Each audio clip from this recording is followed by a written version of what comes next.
So one of the biggest lessons I had to learn as far as dealing with the spirit of rejection and uprooting this spirit is having the understanding that I can't control how others perceive me.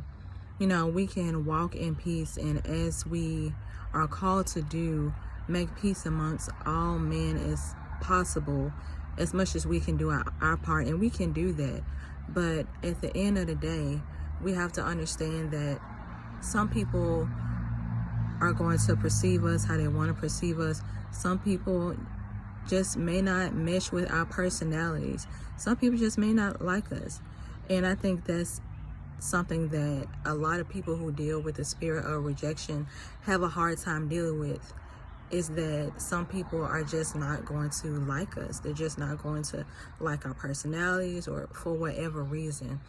So this is something that I had to learn recently in walking out my deliverance and walking out my freedom, because I can remember at a time that I would overanalyze stuff. Like, I would overanalyze my facial expressions, conversations that I had. Did I say this the right way? Did I say that the right way? I can remember, and this is like something that's the Lord has revealed to me even recently, just the things that I would do, like over apologizing or under apologizing for things,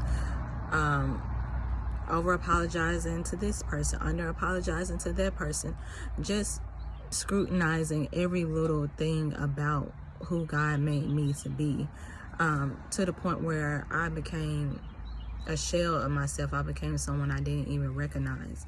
And that's not freedom. That's not walking in a spirit of freedom. Where the spirit of the Lord is, there is liberty, there is freedom. And God wants us to come into the fullness of ourselves, our whole selves, and not be bound by anything. Walking by the fruits of the spirit is not being bound. I would say, just to encourage you all out there who may have been dealing with the spirit of rejection, know that if you are in right standing with God, if you are doing everything you can to make peace amongst men, and you are standing in peace, blessed are the peacemakers, for they are children of God. That's all that we can do.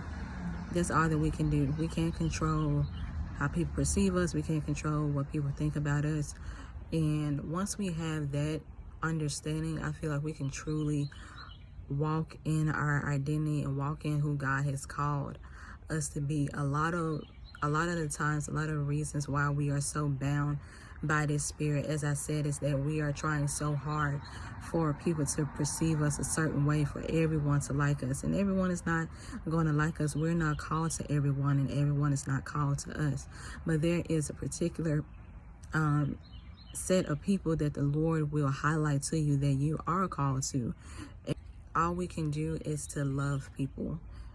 It's not our job to get people to like us.